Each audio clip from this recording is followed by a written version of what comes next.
what you see, no matter you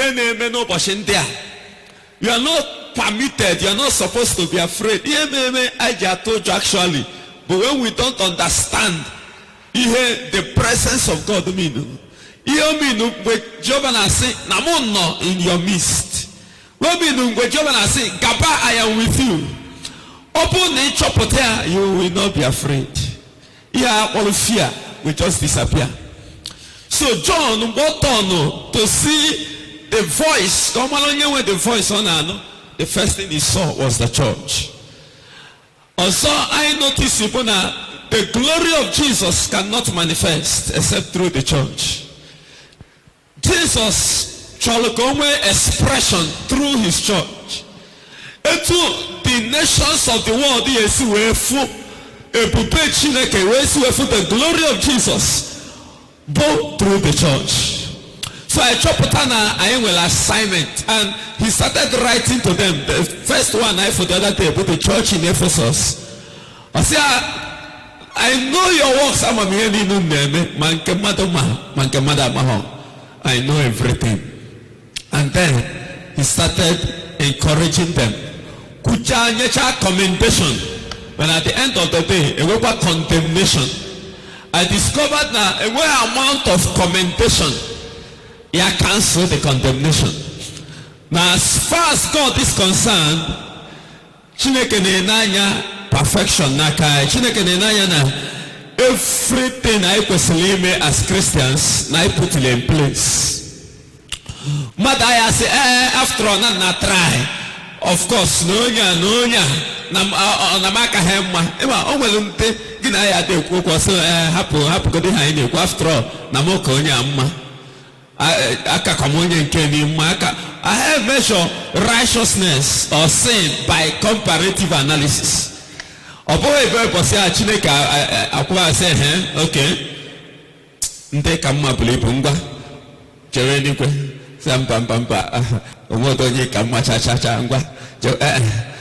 It is all on personal basis and the standard with Jesus Christ. Nanto Jesus. Weprona in the lion antum afo ya nanto Jesus even no onya ona nsogbu adugo obo by onye ka mma na onye ka hamma. So this church hana abasimpo ike to stamp out false teaching to the teacher, but then they lost their first love. That was for yesterday, the other day, and then took each yatazo na their first love. We were three things.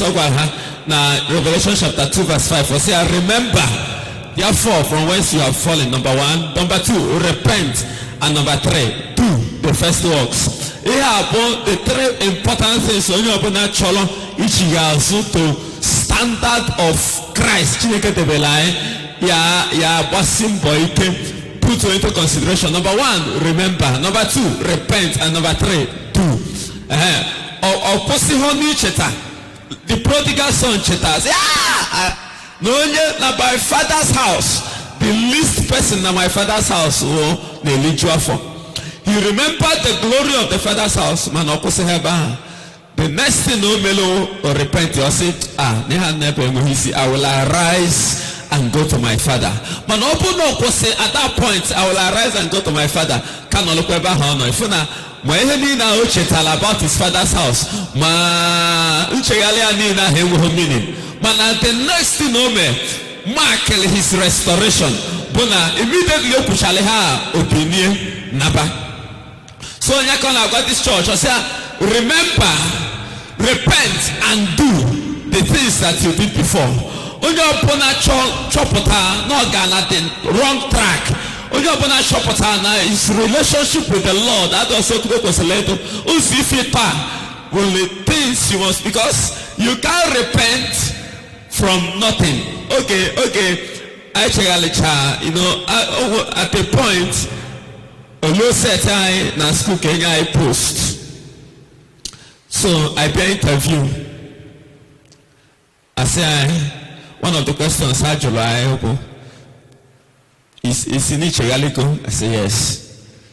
What can he Ichigalele from? What did you repent from? Yeah, can he maybe before? It's in EMS. ya watu togodo egbo n'isi n'ahụ asị ume ha esicha n'ihe eme oye nwere something that you remember asị nana me osiba asị ahụ mana mmemezie nana me emebu nke a mana mmemezie n'ife m ahụ eme before mana mebidosi mebia. If you don't remember anything, your repentance are a basis. Hallelujah. Hallelujah. Because repentance has to do with change of mindset, change the way you think. And so say, remember, repent, and then do. Now, I want to go to the second church, the church in Smyrna. Revelation chapter 2, that's what we want to look at briefly today.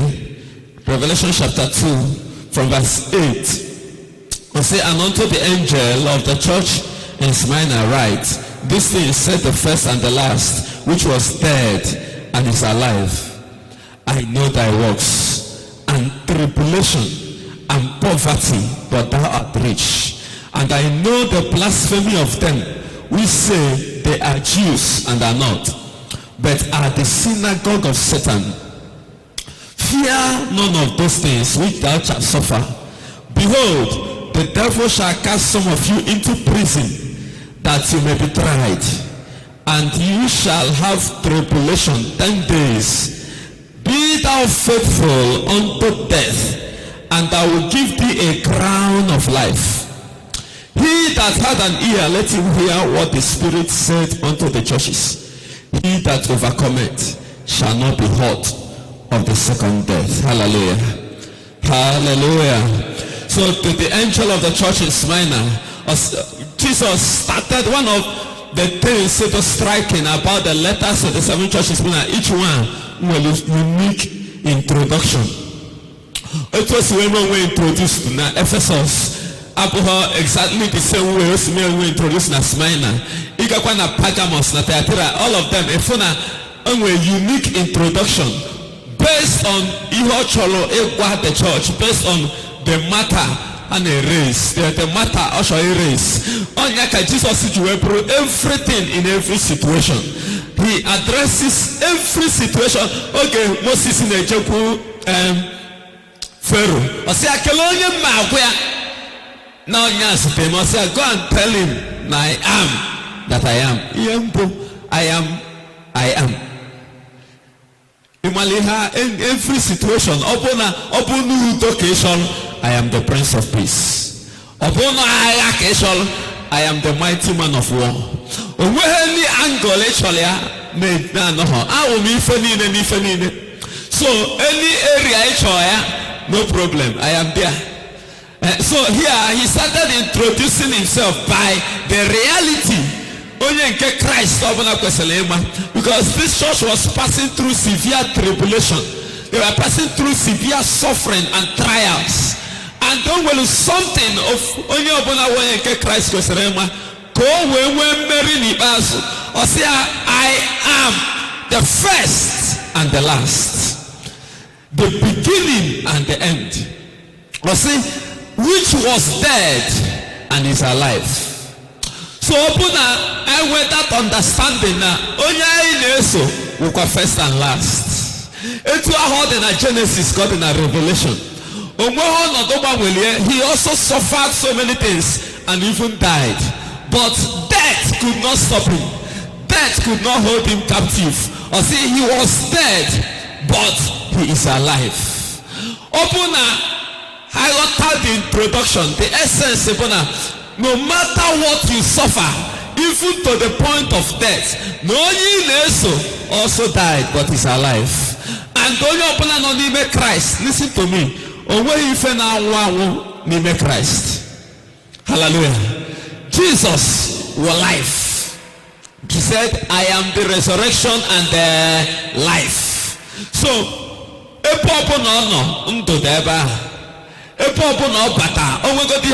that thing will come back to life. He said, I was dead and I'm alive.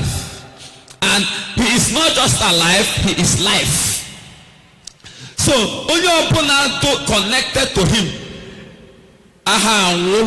And before Jinaka here, and beyond him you open around you. Go see absence of Christ. But whenever Christ comes and a resurrection, let me pray for you this morning. Anything that is dead in your life will receive the resurrection power in the name of Jesus Christ. We are not permitted to die until Jesus gave up the ghost. As long as one on the level, you can't die.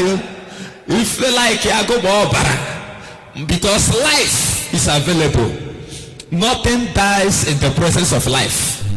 And Jesus said, I am alive. So let me introduce myself to you. Now, I died, but death is not the end of the matter. I am also alive. And because he lives, because he lives, I can face tomorrow. Hallelujah.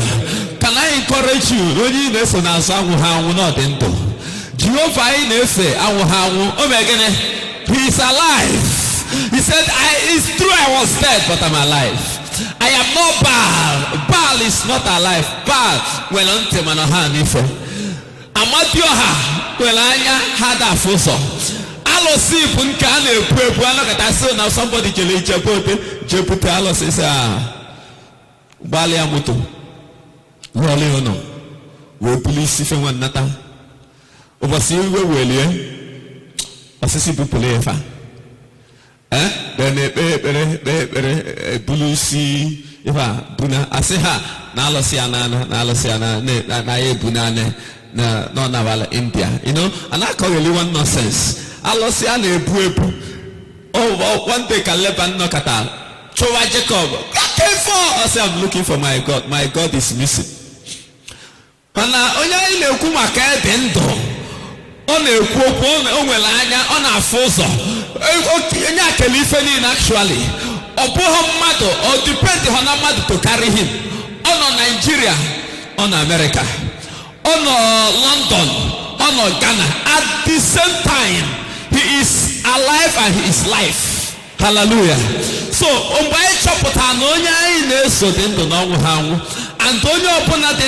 Jesus. He will not allow you to end on the way in the name of Jesus Christ. And because he's alive, the Lord shall keep you. You will not die. Hallelujah. Jesus Christ.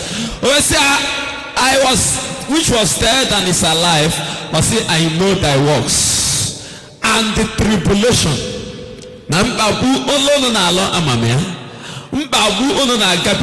I also know. Even when the 44 one I've been to mother, when Jesus or Mazikwa, not the father.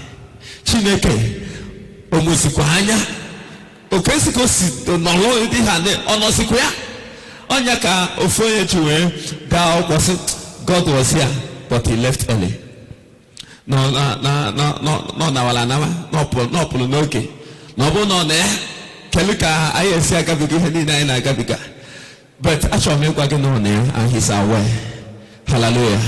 I don't know what you may be passing through. I know them this morning. The Lord said, I know your tribulation.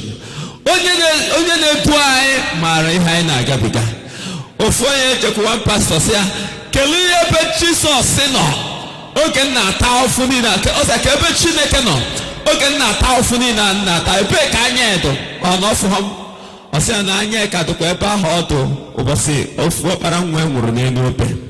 the same day, that day, his only son died on the cross. He was there. And no matter what it is, I don't know the challenge that may come your way. This church, God, the Lord started speaking to them. He said, your tribulation, I know it. I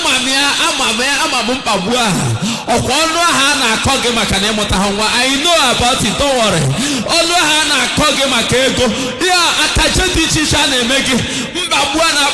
Because he decided to stand on the truth.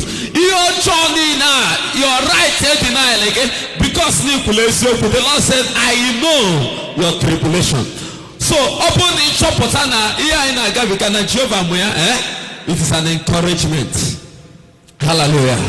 Before Potabona, that situation I am really seeking. For the end of that situation in the name of Jesus Christ. ụgbọ Jizọs nọ na ya adịghị ekpu ọha mmiri ahụ eri ụgbọ ahụ. Ofu ụbọchị ka Jizọs na ụmụazị ya nọ, ọ sị ya, let us go over to the other side. Ha banye n'ụgbọ, Jizọs jee pinela onwe ya ana. Bible says he was sleeping on the pillow. Ebiri mmiri na-atụ na-abata n'ụgbọ. Onye ọbụla do confused. Nọkata Peter wee sị ya, ọ na o metụghị n'obi. Onye na-achụ ụdị question a na ọ dị ka lose go confidence. Kesi gba anyị nkịtị. And ịchụ ime anya n'obi Peter wee ke na-asị, I know this man is like bata n'ụgbọ. Ọkwanyenwa ihe ha na-emesi ọgba nkịtị. Kelu difedefa. Anyị nọkwala onwe anyị side ni na enjoy ministry. Ndị mmadụ na-abịa na-enwe ọgwụgwọ nsọ na-eme crusade. Ọnọkọtasị anyị banye n'ụgbọ ka anyị gafee. Anyị banye sie n'ụgbọ ọgba anyị nkịtị. Excuse me sir. Ọ na o metụghị n'obi na anyị na-ala n'iyi. Mana ụgbọ Jizọs nọ na ya mmiri ahụ eri ụgbọ ahụ. Ụgbọ Jizọs nọ na ya dị ekpu. As long as onye isi ụgbọ nọ n'ụgbọ, forget it. Ụgbọ anyị elu ebe ọ na-eje. Can I quickly speak into your life? You will get to where you are going in the name of Jesus Christ. No matter the storm, no matter the trial, no matter the tribulation, Jesus said, I know your tribulation and I even know your poverty. That thing was about poverty. You see, kelo different. And will bills to settle.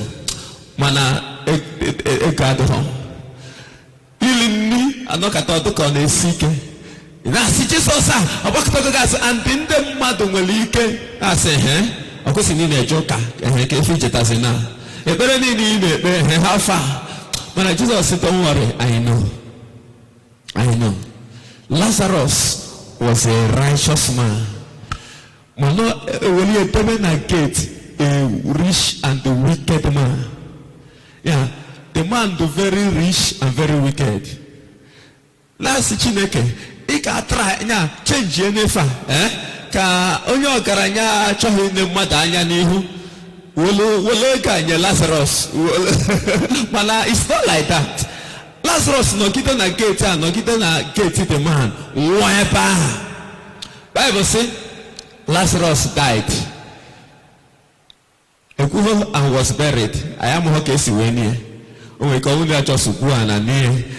the rich man died just the next verse and was buried.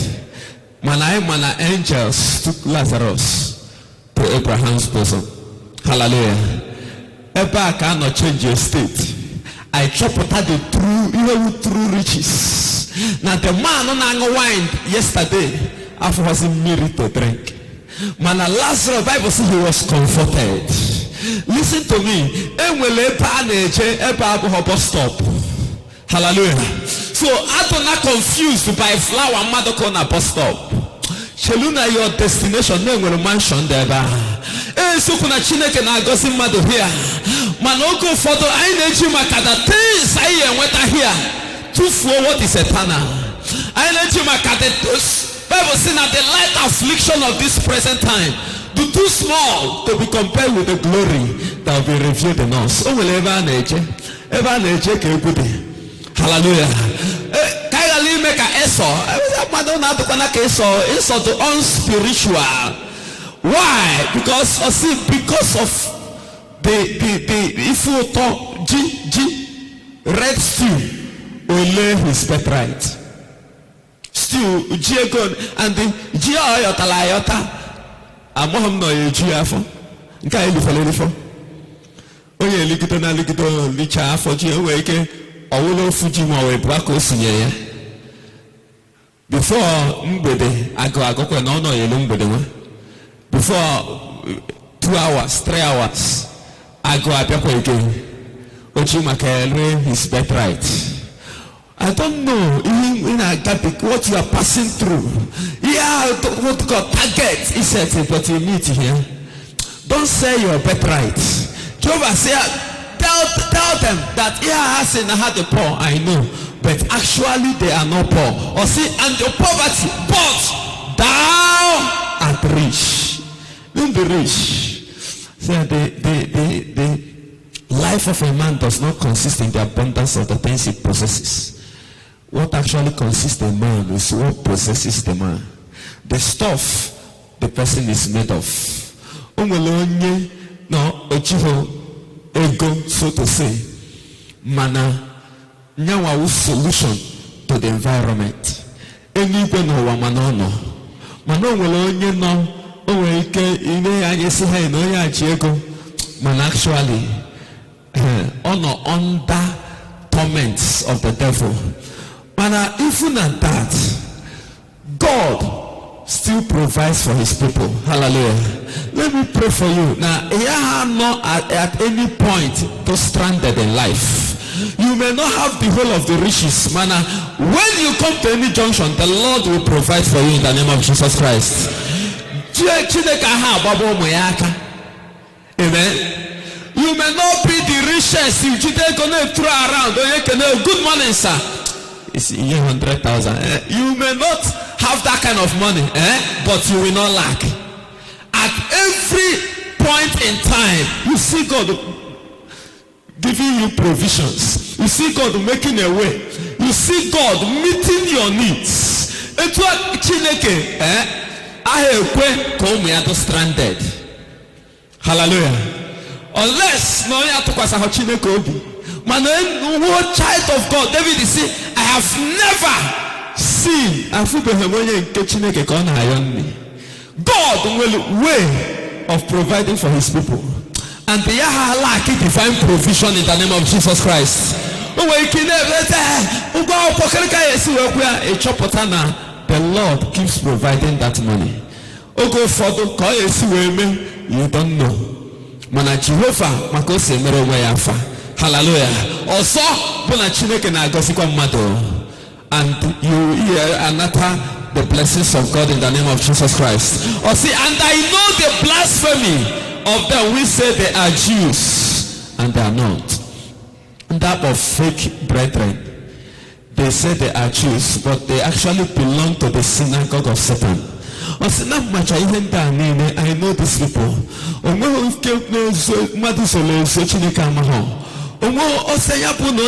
Claim to be Jews. Yeah, I say how Jews, how Christians.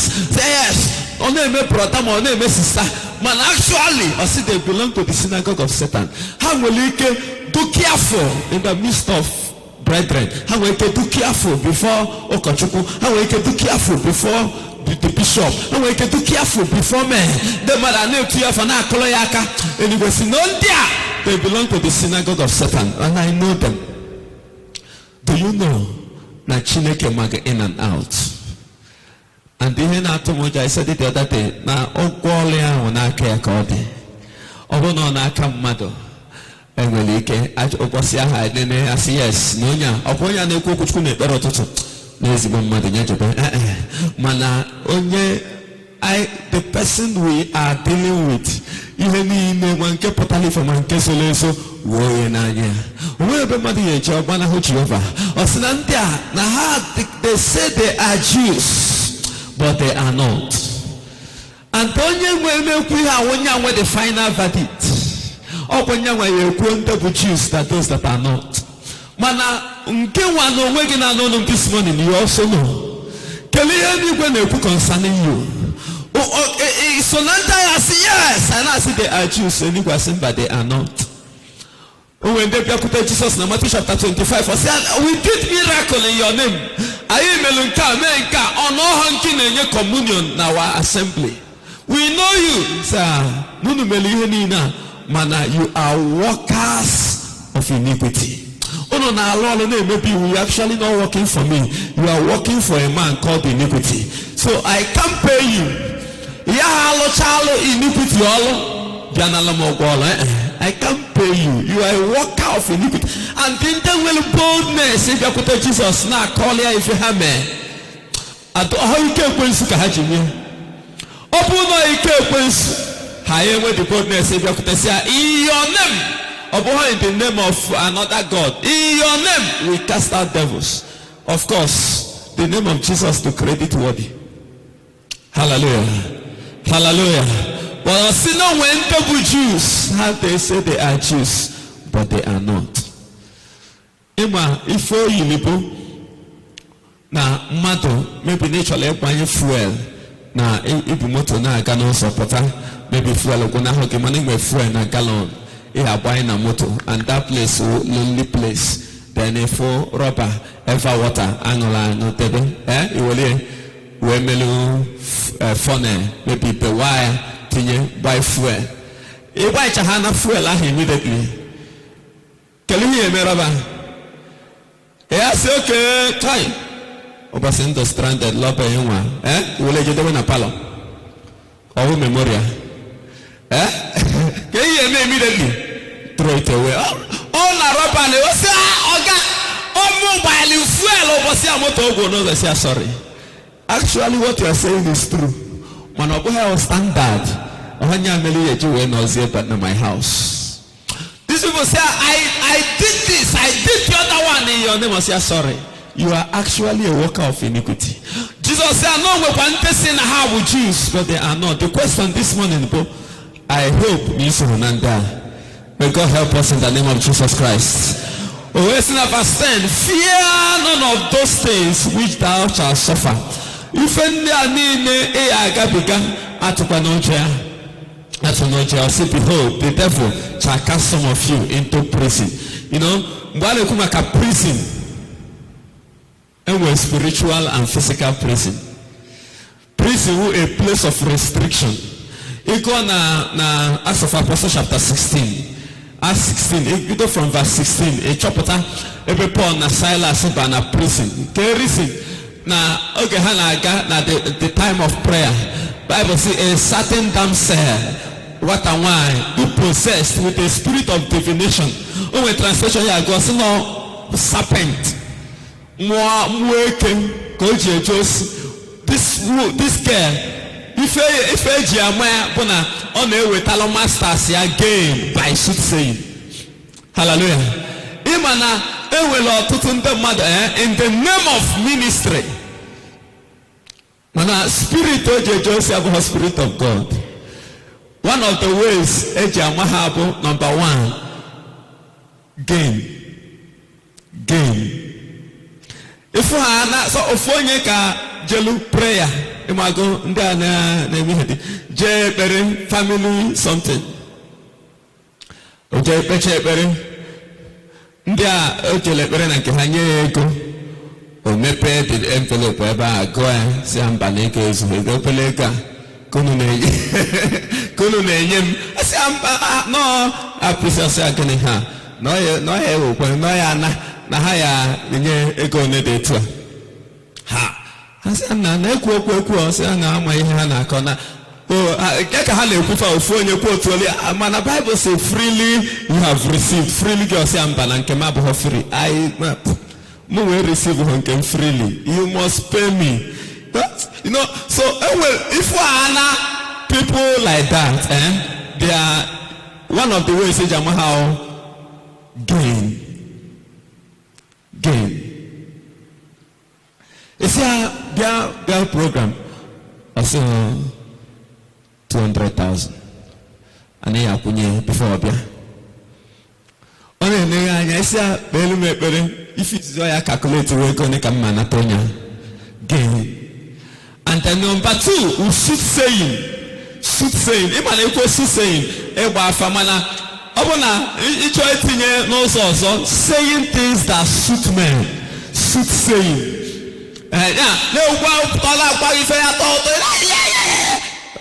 Also now, we to the guitar, 50,000. So this girl will spirit of divination. The mother knows your man and Paul Habia. Also Paul Hana Gagali. Say no. None there now go no son of Tanka also on Ketos Yamaha. You are talking about my false prophet. They point the attention on men instead of on God. Attention Hana point Kali Mado. Haha point the chinego. Say Nentia every day Nentia. One Nentia. Oh no kata simba. Why will this person keep advertising us? No why kaibale advertise. No Jesus kaibale kumakaya. Manonya inepa yefa one kwatu kesi okuo. Mana undertone bo advertising men. The essence bona organihu na-ekwu fa organihu na-ekwu fa before my friend name pride ebido batawa n'ime Paul ha after say emo na ya agwo no sonzopta we better come and sit down now emo go owolusie no nyawa na obu na ho nyawa emo na ifa na ma work so Paul simple na ha abụ spirit of God or cast the other spirit away okwanya ko jikota okwu ofu say no lo haland ya na prison sa apochi ha chen mana at the end of the day you one thing we show in the presence of this life, God will surely appear. Hallelujah.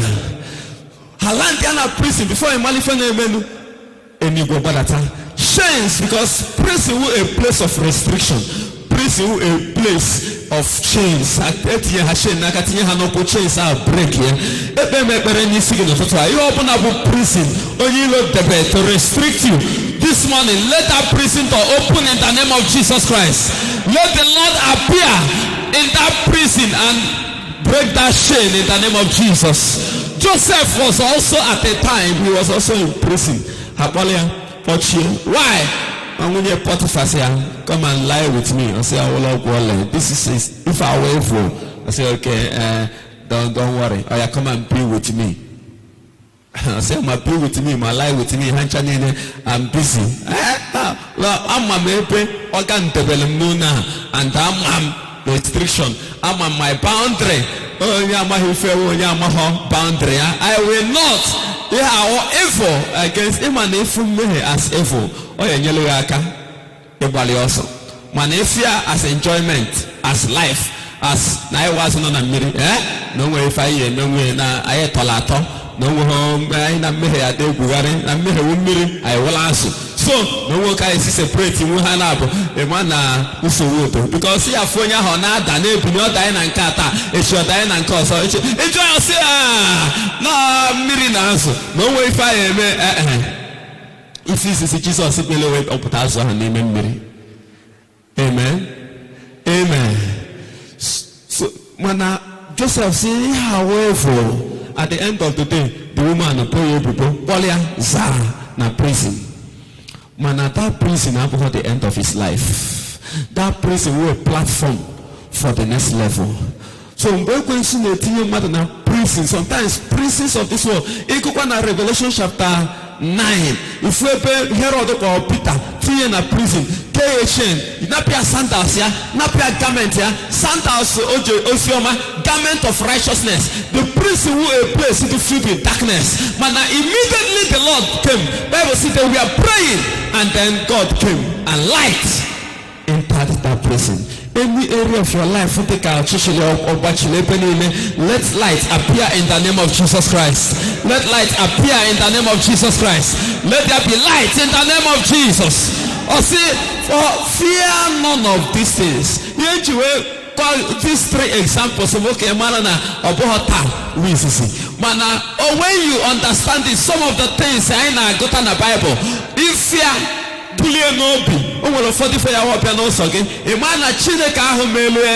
Paul and Silas, Chineka Amelie Peter, Chineka Amelie Joseph, Chineka on your first and last. Okadondo, he's alive. And when it comes to your own situation, or you have forget one way, Jesus Christ. Or see, they will cast some of you into prison that you may be tried. We will go for the email Chineka, you are happier, but to try you, trials. For God, certain circumstances now be announced on what you need to be a test. And the career test opportunity to move to the next level. Hallelujah. If you are now I see now the test, now the exam. A man actually go to another class. Man obuhana na exam. A man we are not getting one class. Sometimes God na happy for them. Or because no money for him. Or because na nike kwensu kalilike chineke or say na so I will allow them to put you in prison. Can try. Let me try. Mana okwema no go for the for the situation ya bia no sign. I na that woefully. And no nya maybe some of us you go can on a level ahead no. for years, it can on the same level. Why? In that test, go. And then, I keep saying it, here before. Now, Chineke aduhoka private school school nago ahadada. Yeah, from mado or da chasha go anya na or pass no more. A bully before in another class. I say, no, we called no, or where I got a channel, if we are pagide, oh, well, on can meet you one certain time, next 2. On my head, so if you come with it, so fair. What the Hannah fair, a man of the Chinese for I can say, how did you manage to get here? Okay, it was on SS1 at that time, and of course, at the end of the day, or the SS1, the Brooklyn Locker, Bujan SS2. No, just like that. As a senior, Messi, Konaga, Ogagitosi, Nyagafri, no, Gavago. Chineka hear me like that. Amen. Chineka, I watched a clip. One man up with the principal said, now I have a problem with your school. I said, I said, no, my son. I said, result. I said, no result. I said, and I'm going to love man now. No pass the subject and in no pass. I say yes, no Nyakanji. How manage? Because I know this boy. I'm this boy. You need no pass everything. No person home. No goes to school. Bamuka also got this result. So I always see your father. Oh boy, when I am mother. Oh, I say Sinaga. At the end of the day. If you see a boy Jelechal, on your no because who are loyal?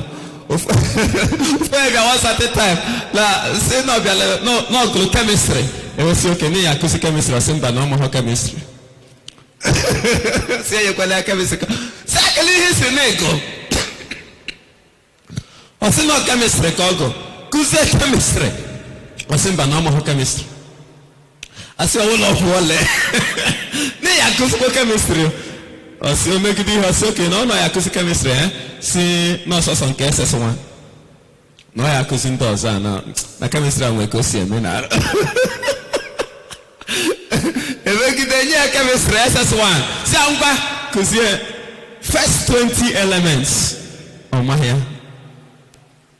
Mana, Ogo chemistry, graduate here. Pota, as no industrial chemistry or something chemistry. Mana, my first 20 elements. Ha! This is good. Napier, near mass, junior class. Brazil for one alamas. Set here, mass, major capital mass na textbook. Or set here na board. Or say hamba. Una my hair. I said na my hair. I said gbajenu mo. I jam mo. Abia. Go hello. One of them one day na lolo mass na class. No charlotte 10. So and then answer the now or 1 or 12. I say, master, now answer 12. I say, okay, yes. Add there too. Just add there too. They add there too near what I say. So, but Chineke had to hold like that. Open any class, open na fail, you remain there. I hear men's when I class Chineke. So sometimes for to challenge you for the as a test. Man, for the name I like her test, I like her trial, I like homework. I see how you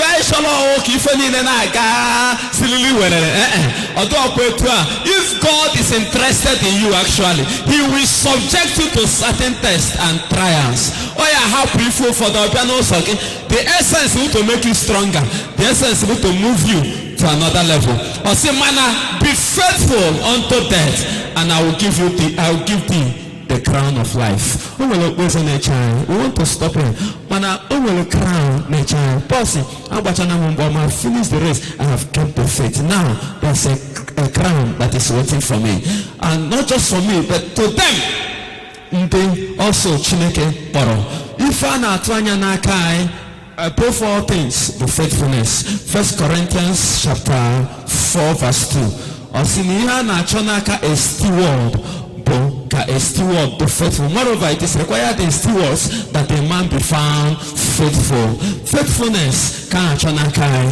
Open inanya na parables Jesus here. Chapter na when you come like a parables of the servants, or see at the end of the day, the commendation will good and faithful servant. The other one say no wise and faithful servant. Faithfulness is required. No matter what you are passing through, God na go so na reward the faithfulness. Stand strong. Yes, tribulations may come, but our victory is sure. 1 John chapter 5 verse 4. He that is born of God overcometh the world. This is the victory that overcomes the world, even our faith. Or see verse 11. Verse 11. He that had an ear, let him hear what the Spirit said unto the churches. He that overcometh shall not be hurt of the second death. You got Revelation 21 verse 8. If you want to come at the second death, lake of fire.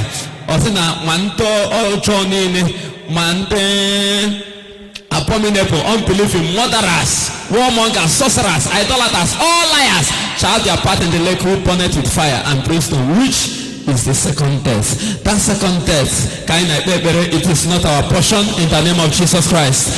Be faithful to the end. There is victory at the end. God. Now that 1 John chapter 5 verse 4. Mary Kabonkai. No matter what the devil is doing, no matter, Jesus said, I will build my church, the gates of hell shall not prevail. And then be part of the body of Christ. The gates of hell shall not prevail over your life. Can you open your mouth and begin to talk to God? Say, Lord, give me grace to stand my ground. Give me grace to keep the faith. Give me grace to stand strong, to stand faithful, to be faithful to the end. In times of trials, in times of tribulation, because of fear of what they are passing through, fear of unknown, or how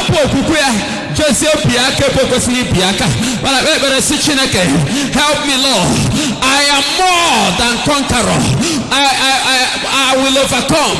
I will overcome. No again, we crown of life. To faithful to the end. No, I can't get your words and can you pray and say, Lord, I will be a partaker of the crown of life. I am born of God. I have overcome the world. The battles of this life will not swallow me, will not swallow my faith. As you go from this altar today, can you pray? Soak yourself in the blood of Jesus Christ. Say, I soak myself in the blood. I am more than conqueror.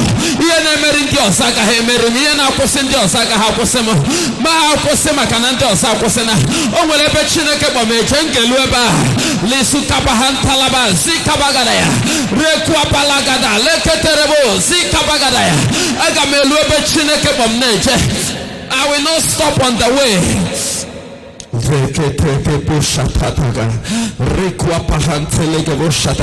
Jigidem, when Jesus jigidem,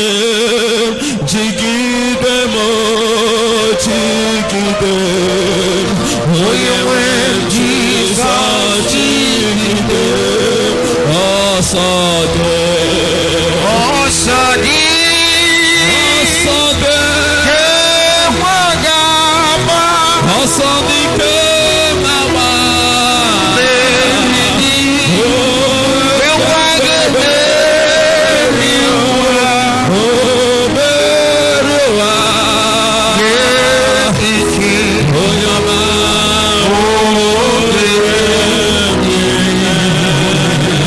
Come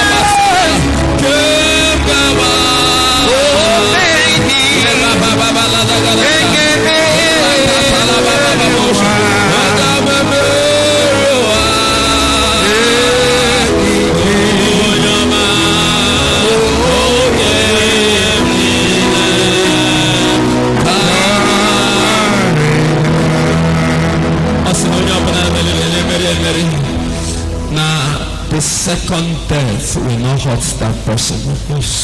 We are not victims of the second death. Because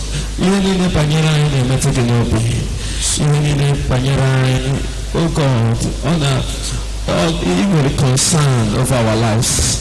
Thank you, because when I get when I na for ya sino to gani he game na re kene chine ke ye je happy for to book you and my kind of stronger why we like you take it to another level. I can make my catch chine chana approach to give us an expected end. It may not be an expected beginning, but we are sure of an expected end. Na re kene chine ke be thou exalted in the name of Jesus Christ. I Lord, take away every spirit of fear in the name of Jesus Christ.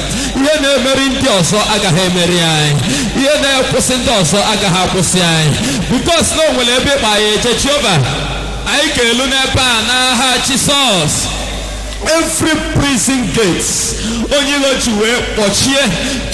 bring restriction, to subject us to darkness, we declare this morning, let that prison door open in the name of Jesus Christ. I declare to you this morning, you open up your prison. This morning, let the light shine. Let that prison door open. Let every darkness disappear. You open up with shame in your hands, in your legs, in the realm of the spirit. When I restrict taking that to the next level, I command that shame be destroyed by fire in the name of Jesus Christ. Amen. When the Lord entered the prison, said, Peter, arise, get up now. And it is your time to arise. It is your time to arise. It is your time to arise. You open us and down. You open us and at the same level. Jesus Christ, arise and move to the next level. In the mighty name of Jesus Christ. Amen. Okuki Pesoko, Jesus Christ, amen. I got you for the time. Upon and Patata Brian Gospel. When your mother which also can make it a guitar, Jesus Christ. We get you on the watch today. We get your testimony watch today. We get if you with Taraganya Miri or the Haban also. Phone call like an attack happy distress call. Or book call you make it in the mighty name of Jesus Christ. Because the Chineke Quadoro knows no Bashata. You will step into it in the name of Jesus Christ. Jesus Christ. Amen.